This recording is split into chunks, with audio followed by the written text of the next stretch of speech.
No one in the town of Alder Creek remembered when Daniel Hargrove first moved in. That was the strange part.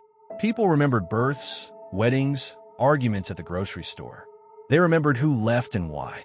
But Daniel's arrival seemed to exist outside of memory, as though he had always been there. His house sat at the end of Willow Lane, slightly apart from the others. The paint never peeled. The lawn was always trimmed. The lights came on at the same time every night and turned off before sunrise. Daniel waved when people passed. He smiled when spoken to. He never caused problems. And because of that, no one paid attention to him. Across the street lived Rachel Monroe. She had moved to Alder Creek 5 years earlier, drawn by the quiet and the promise of safety.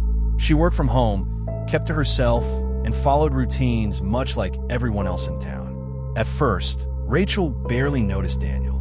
He was just another neighbor. Polite, silent, unremarkable. That changed the night she realized he never made noise. Not during storms, not during holidays, not during the late-night hours when houses normally breathed and shifted with life. Daniel's house was too still. Rachel began to notice other things. Daniel never had visitors. No delivery trucks. No friends. No family. His trash bins were always light. His curtains never moved. Sometimes, when Rachel stepped outside late at night, she felt watched. Not in a dramatic way. Just a sensation, subtle and persistent, like pressure at the back of her neck. When she looked across the street, Daniel's house stared back, dark and silent. She told herself she was imagining it. But imagination doesn't leave marks. One morning, Rachel found muddy footprints leading from her driveway to the sidewalk. They were not hers. They were not fresh enough to be alarming, but not old enough to ignore. When she checked her security camera, there was a gap in the footage. 3 hours missing. No explanation. Across the street, Daniel's lights turned off at exactly 5:12 a.m., just as they always did. Rachel tried to shake the feeling. Alder Creek wasn't the kind of place where things like this happened. People here borrowed sugar and returned it. Children rode bikes without supervision. Doors stayed unlocked. But once you noticed something wrong, it was hard to unsee it. Rachel began paying attention to patterns. Daniel left his house once a day, always at the same time. He returned exactly 47 minutes later. He carried nothing when he left.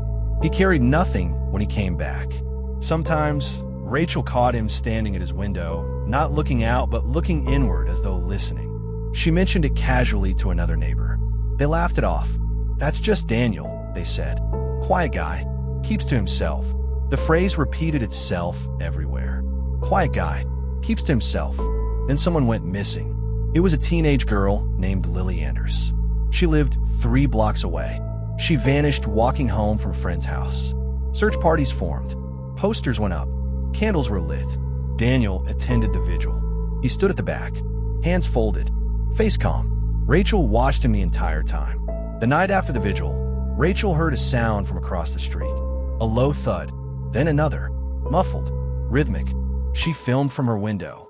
The next morning, the footage was gone. Her camera logs showed it had been accessed remotely. Rachel went to the police. They listened politely. They took notes. They told her fear did strange things to perception. Daniel waved to her later that day. The smile felt rehearsed. A week later, another girl disappeared. And another. Always at night. Always within walking distance. Always without witnesses. Daniel's routine never changed. The truth came out slowly, the way it always does. Through accidents. Through errors. Through the one moment someone slips. A repairman was called to Daniel's house after a reported plumbing issue. He noticed a locked door in the basement. He noticed the smell. Police finally searched the house. What they found wasn't chaos. It was order. Rooms soundproofed with care. Schedules written on walls. Logs detailing movements. Times. Observations. Daniel hadn't been impulsive. He had been patient. The town reeled. People asked the same questions over and over. How did no one notice? How did this happen here? How did he live among us? Rachel knew the answer. They noticed. They just chose comfort over curiosity. Daniel Hargrove had been invisible by design. Quiet, polite, predictable. Everything Alder Creek trusted. The missing girls were found buried beyond town limits. Evidence showed years of activity. Years of silence. Daniel never resisted arrest. He simply looked relieved. Alder Creek returned to normal eventually. The lawns were trimmed again, doors unlocked, smiles restored.